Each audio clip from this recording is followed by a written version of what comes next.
right. Perfect. Okay. Welcome, everybody. We're going to talk about 24-25 year-end data reporting today. And my name's Naomi Polis. I'm with the service desk. You've got Kim Powell and Stacy Pauling also available. And you can reach us at our email address, nde.servicedesk@nebraska.gov, if you ever have any questions. So what we're going to kind of talk through with this presentation is we're going to run through the 24-25 end of year checklist things to do, staff reporting, CDC, any other ancillary data collections. And then we'll spend a lot of time talking about advisor validation, both the year-end collection, which is due June 15th with the audit window through the 30th, and then also the follow-up collection, which comes later as we start the next school year. And then we'll talk a little bit about 25-26 data, all of the staff, CDC, other applications, a bit about the new portal, and then what's to come for advisor validation fall. And then have some resources for you at the very end. And this presentation is available at the Workday site. So I have some links throughout it as we go that you may want to keep as resources. So some dates to keep in mind as we head here to the year-end reporting season. So staff reporting is due June 15th. And then we'll audit everything for the next couple of weeks, and then it closes at midnight on June 30th. And it's really important because financial data is linked from staff reporting, and after June 30th, we can't make changes to staff reporting data for anything related to financial expenditures. So it's a really important deadline. CDC also has some collections open now that are due June 15th, and we have an audit window through the 30th.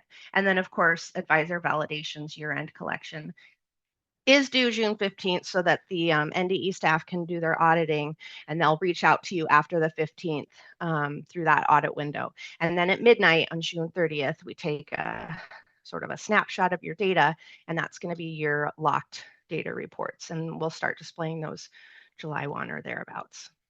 So we'll start with staff reporting, run through this pretty quickly. So things to consider as you're closing out this collection. Making sure that you add completion dates for staff who may have left midway through the year. Pull those final days worked for all your substitute teachers and get those in there. And then just do kind of a final year-end check and make sure that all the staff that worked at your district are reported and in there. This is a link here to the staff reporting manual, and it goes through all the data elements related to staff reporting. There's a ton of other systems that connect to staff reporting. You've got NDE Staff ID, which is a collection in the portal where you can look up staff IDs or create staff IDs if you've got a para, you've got a report who doesn't have one yet. There's the public certification lookup site. So anybody can go to this website and look up someone to see if they're certified or maybe their cert is pending. That's nice, especially at the beginning of the year, to keep track of status on those. There's the Teach Business Partner Portal, which is the certification system at NDE, and the Business Partner Portal allows the districts to see the status and a little more in-depth details about the staff who are working at their district. And then the other second collection, so you put all your data in staff reporting, you make updates there. Then you go to the second collection, NSSRS validation, and that's where we take the data from staff reporting and we match it to all these other systems. So there could be errors that pop up based on certification, federal data, lots of different things in there. And then that's where your reports are. So the one that I think is really good for end of year reporting is the current personnel report, the second bullet here, and save it, like download it as a PDF, save it to your vitals, because that way you know at the very end of the year how everybody was reported. It can be really helpful for future people too, and next year when you start putting things in. But there's some other reports too that are really helpful. I know staff reporting for GMS, Fed, IDEA, consolidated applications is used a lot. And then especially for your teachers assigned out of endorsed area or level, I suspect accreditation's probably already been following up with everybody, but that can be a good one now that your course data is starting to get into Advisor. That's another one of the systems we compare. And so you might see people pop in and out of that as you make changes to your course data in Advisor. So another set of collections to look at the end of the year are the consolidated data collections. We have some that have been open all year long, and we just expect you to make updates to those as needed or look at those if you need to. I think the biggest one as we get to year-end data for the next couple months you may need are probably request to submit data late or make data changes, or the graduation cohort resolution request as we go into fall. and you start to look at your graduates and need to make adjustments to prior year's data. But for those CDC collections that are open right now that are due June 15th, there's 3 key ones that you public districts especially want to focus on, and that's who I have in here. I feel like the audience typically for our advisor workdays are public districts, so that's who I've geared this presentation towards. So your annual participation report, your days in session instructional program hours, because we get your instructional program hours from here. Your days in session is actually captured through Advisor though. And then the last one is your ESU District System School Information Report. And that tells us all the things about, do you have a new school? Has the school address changed? Do you have a new website? It's just kind of generic information about your district. So we've also taken some of the collections that were in the CDC and we've moved them in preparations for the new portal outside of the CDC. So these are more like standalone collections where you need to get a new activation code from the district administrator to add these to your accounts. So there's the Nebraska Education Profile information. So this is NEP. When you go to NEP, it's like the description of your district and stuff. That's what's reported in this one. Pupil transportation report is a big one. This one with the really long title that we've just been referring to because it was previously titled Information Related to Learning Disabilities, including Dyslexia. So it's a really long one. And then the enrollment option rejection report. That one's not open yet, but in the next day or two, it should be open. So that's one that's may not match the May 1st through June 30th date, but it opens June 1st. So that, and there's a quick turnaround time on that one. So I'm going to jump, I guess, to the new portal because we've been having these conversations from the data conference. We introduced the new portal and we only have one application in it, but some people are not quite sure still, where do they go? So when you open up the portal now, you're seeing this splash page and it's giving you the option to go to legacy portal or new portal. And right now, the majority of your data reporting, pretty much all of it, is going through legacy portal. But at the bottom of that page is a which portal do I use? As we start to come through the next couple months, it's going to be important to kind of keep a track on that and click through that. That is a document that we're going to be changing as we are moving things around. There's also a web page down here that's all things portal. So if you ever have questions, I can't get logged into one or the other, let us know. But also, this is what you'll be tracking if you're not quite sure which portal you're submitting your data in. But like I said, year-end data, legacy portal. Right now, everything's in there you need to worry about. So the one application that is open is the district contact information. And this is collecting all of the various points of contact at your district. It's not replacing staff reporting, it's in addition to, and it's open year round. And so it's good to talk about it now because we're going into the summer months where many of you will see superintendent principal changes, even data steward changes. That's a type of point of contact you can report in here. And the reason that we talk about it now is because I know the assessment team is going to have to collect their DACs, their district assessment coordinator data through this application in the new portal. And that's coming in the next couple months. So you might hear from your superintendent that I've got to do this thing, and that's going to be in the new portal. So that's coming. Not right now. They haven't. I thought by now they may have announced it, but they haven't yet, but it's coming. So you'll see that. Okay, so let's dig into advisor validation, probably the reason most of you are here. A lot of that was just kind of announcement stuff for you. So we've got our advisor resources page, and the service desk is going to refer you to data elements. If we're looking for a description of an element, we've got the calendar with due dates, and then the who reports what and system involved student reporting guide. So that can help you if you've got a unique reporting situation. So that page is really helpful to bookmark. And then also, we've been getting a lot of tickets lately for people who may not have the proper access to see the data they need to see in advisor validation. So it's just a reminder that advisor validation has 4 activation codes. You have your basic access with district, but then you also need to add access if you want to see SPED data, free and reduced lunch or food programs, and then discipline data. So you can have any combination of those, but sometimes I think lately we've been with the new SPED reports, we've had some requests because people couldn't see their SPED data. They just needed to add that second code.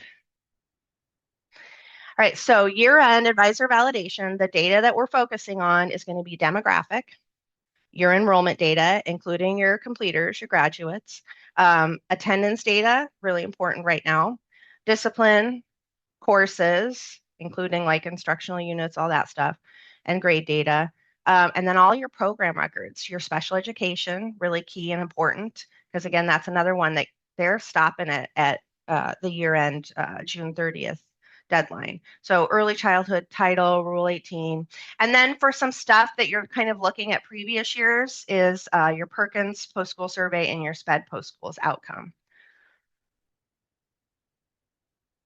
All right, so what do we use this data for? Because I'm very much a why. So why are you collecting this now? Why is it important now? We're going to have state aid, the Nebraska Education Profile. So that's announced publicly to the public in the fall. And we use data from year end. You've got your SPED exiters. We have to report that fed to the feds. AQuest data, cohort graduation, dropout calculations, that's all part of that NEP. Discipline, high ability learner, nutrition services, English learner, Perkins, CTE, teacher endorsement, and then that instructional unit verification stuff. So lots of uses for the year-end data. So your process is going to be get into Advisor, get all your data published that you need to publish, then go look at your errors if some pop up. That's just your starting point. It's not your final point, but it's your starting point. Kim and Stacy have been really great about getting more error articles written at our help site. So if you get an error, example, this 716, you can go to the help site and search 716 and it'll walk you through what's the error, why is it being caused, and then possible fixes. And it doesn't matter which SIS vendor you use, it should describe the fix for you. Now, you may have to contact your SIS support to help walk you through what to fix and where in your SIS, but it should give you enough information to be able to help resolve that. But you've also got the service desk anytime you need. So this is just a few example errors that have been kind of key ones that people have seen and experienced in the past. And I kind of picked one out specific to each of the data sets that we're focused on at year end. So here's a demographic area. If we don't have demographic data for a kiddo, we can't report anything on that kiddo. Enrollment data, if a kiddo is reported at multiple districts, it has to be at just one district for that state aid calculation stuff. Prior school year, this one talks about a special education student without an exit who doesn't appear in SPED. So it gets into that SPED data and how important that is for year end. There's another couple SPED ones. Kiddo missing, let me get rid of this here. A kiddo missing a transfer out in their enrollment if they've been exited from SPED, or the opposite. They've been exited from SPED, but they're missing an enrollment exit. And then another one that we see sometimes too is a special education course listed for a student that doesn't have a special education program record. So the kid could be missing the special education program record, or maybe that's the wrong course code number to be reporting for that kiddo. And then, of course, just general course errors, making sure that you have all your course data in Advisor. Couple more, early childhood. We have, if there's a pre-K kiddo reported, they need either early childhood or a special education program record. And then attendance, like I said, is really key right now. You're going to be prepping your attendance information for your audits that come in the fall. So this is just a reminder that if you can't click through some of the errors in Advisor validation, you may be missing some of those access levels. So if you can't open the SPED errors, you may need to get that SPED activation code. So while you're researching your errors, you may have to do some research both in your SIS, but also in Advisor, because what those errors are telling you, because you may have the information correct in your SIS. It may exist there perfectly, but what the error is telling you is something didn't make it into Advisor because something's not jiving. So you may need some helpful tools to resolve the errors or figure out why does Advisor think that, because that's not the case. And so the service desk especially uses these lookups a ton. Enrollment lookup by ID can be great for your multiple district enrollment errors because that shows you all the enrollment history for one kiddo over multiple years. So you can see that they were at multiple districts and when. The student lookup by ID can be great when you're trying to figure out like the program record errors because it's that student for that district for this year. So it's very specific. It's all the student data for that kiddo. Then there's student lookup by demographics, SPED lookups. Those can be also helpful along with all of the various program lookups specific to each of those program records. So once you've kind of resolved most of your errors, you may not resolve them all, you may archive them or note, because remember, we always want you to report the situation as it is, not just to fix an error, because fixing the error may not be the actual situation. If you ever have questions on that and you're like, I'm really uncomfortable leaving this error here, but that's really the student's situation, please let the service desk know, email us, and we'll help talk you through it. And then that way you can be comforted and comment the error if you need to, saying, nope, NDE said this is the right way to report the student situation. So once you get through all that, then you're going to go to your verification reports and you're going to start running those. There's an Excel file at this Workday site here at the very bottom. And it shows you specifically the reports for year-end data. And then you're going to go through all these reports. Now, each of you has different roles and responsibilities, but there may be someone at your district who's in charge of the SPED data, and maybe they don't have access to Advisor. I've seen data stewards download the reports, send them to the SPED director or the SPED people to look through to make sure all the data is cool, and then they get that sign off from the SPED person who's the expert at that data set. There's different ways of doing it. Or you're the one who has to do it all, and it's important to just go through and look through them and make sure, because we, the NDE, can't tell you you're supposed to have 10 SPED students reported and you only have 9. We don't know if one's missing because we don't know how many kiddos at your district are receiving services. So when you're looking through these verification reports, you might see, not always, but you might see these various reporting windows. And these can be important because it helps give you the time frame for what report you're looking at and the data that's pulled into that report. So a full year is going to contain any kiddos at your district at any time during the school year. So they may have exited midway through the school year or before the school year even started, but they're going to be in this full year report. Or you've got your as of today kiddos. So if you pulled it today, most of you are done with school. It's not going to include any kids that have graduated because they're gone. They've been exited. It's just going to show your kiddos who are enrolled at the district as of literal today. And then the really important ones for year-end data are those that are marked end of year, because those are the ones that we're going to lock and then report to you as of early July that are locked data. And that's the data that we use for a lot of like membership counts, SPED counts, all that kind of stuff. So if you see the end of year, and the end of year means the end of this, it gets a little complicated because it's based on your end of year and what you set in your calendars. So that can sometimes that can help us troubleshoot if you're like, why isn't this kiddo in here? And then you have to kind of look at their calendar and when was the last day there. So questions, let us know. All right, so a few reports that are just really important ones to look at right now. I talked about special education. The active student information is a list of all your special education kiddos by school. That can be helpful. And then an example membership and attendance would be your student attendance summary. So that lists all the students and then their summarized attendance records. There is a new report for chronic absenteeism. So I'm going to do a little shout out there. And then I already talked a little bit about this. Print out or PDF the reports and share them with the people who know this data, who are the experts at this data, if they don't have access to Advisor, so that they can help you get this data correct. Okay, and then way end of June, your superintendent's going to need to go in and approve this data, but we don't open up that approval until close to the 30th date.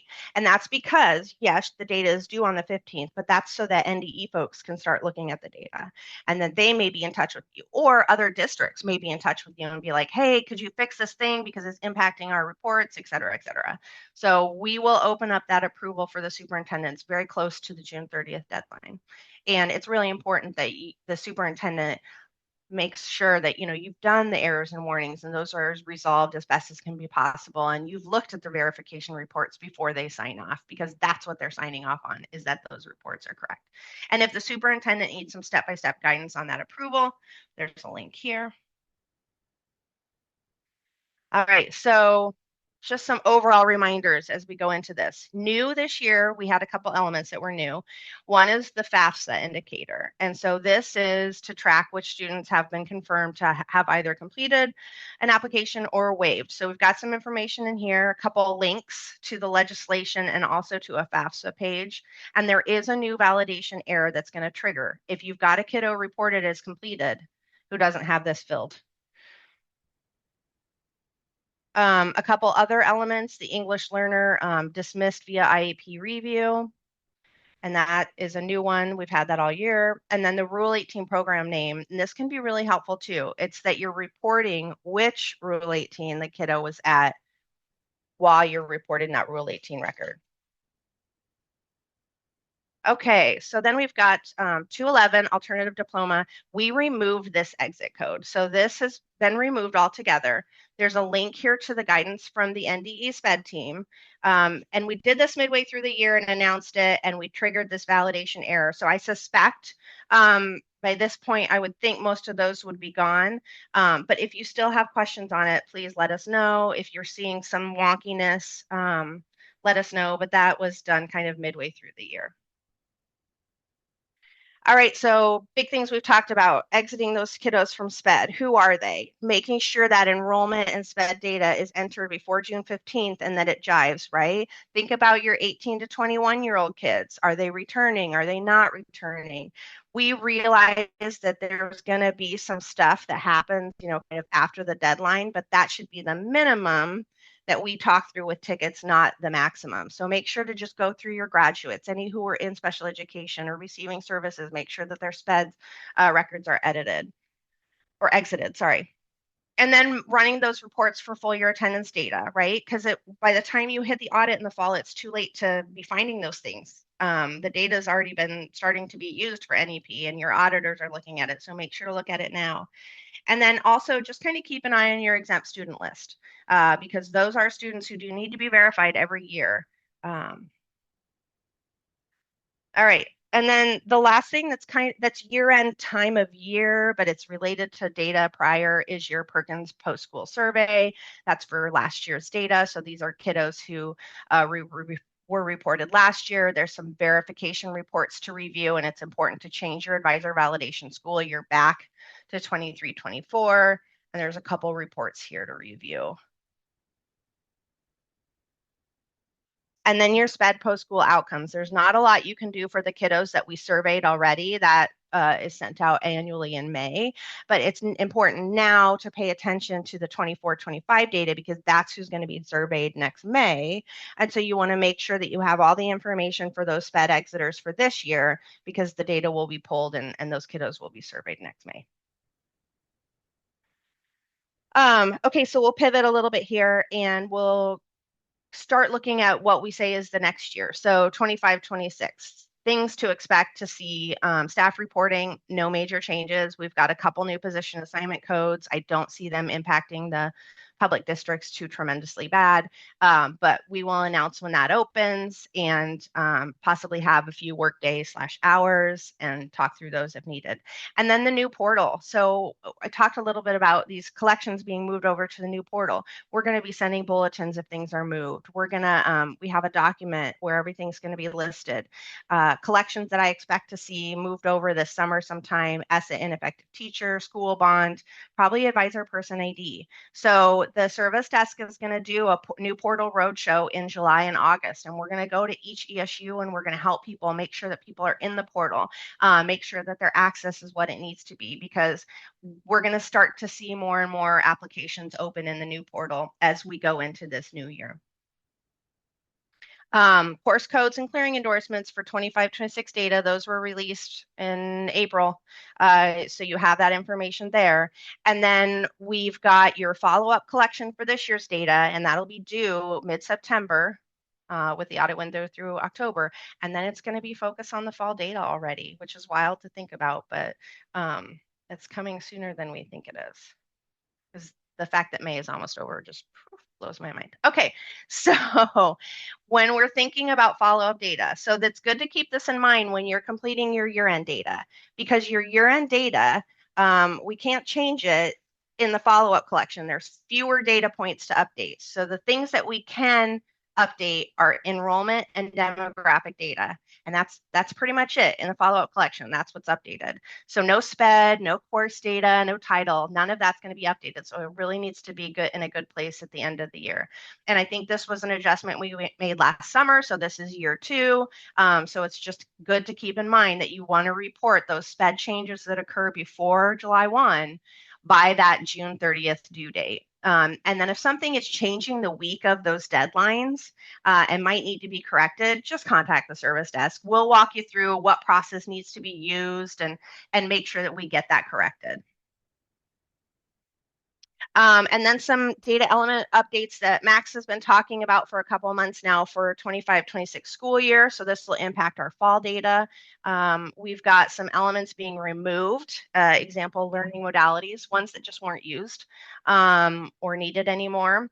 And then we've got some removal of elements that we think was causing some confusion. So SPED placement type is an example.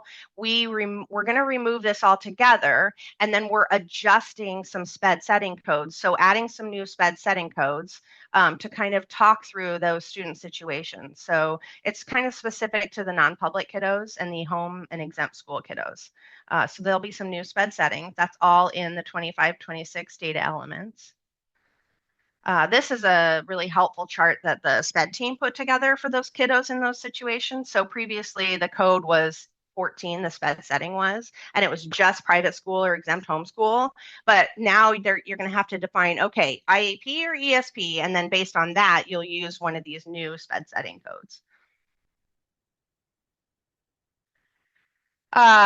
Other changes, a few language descriptor codes removed to align with some federal reporting stuff, and then a new behavior descriptor code was added. And just a note here that 25-26 is going to be a CRDC collection year. So to be reported the next year. So it's just kind of important to get your head back into that one. I know we just finished the previous one, but. And then here's some more resources for you. The service desk email, always please create a ticket for us. We are happy to help you. If we don't know the answer, we will find you the person who does know it. The bulletin, be sure you're signed up for those notifications. And then a link to a website that's all things new portal. And we'll have everything listed there. And then I added the data conference information here too. So you can go here, you can view the presentations on the new portal, Max's plenary session, and then even watch the recordings of those. If you have people who weren't able to make the data conference, then they can watch the recordings of the new portal. Might be helpful for them. And then a new exciting thing that we're introducing, I should say Kim and Stacy are, is called Brewing Confidence, Essentials for New District Data Stewards. And when we say new, you could be a couple years into your job and you still think that you're new. It's a good thing. And so it's going to be like a quarterly where they just have like an hour sort of coffee time. They'll have a focused subject. I think their first one's going to focus on advisor person ID, which might be really nice if we're moving it into the new portal to help with some of that transition as well. But look for more information on that through the bulletins, more information on that coming soon. So I'll stop sharing and let's take questions if we have any.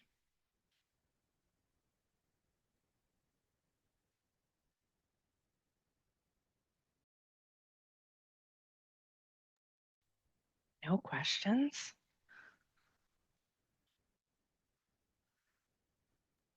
I'll stop the recording then. Okay, thanks, Melissa.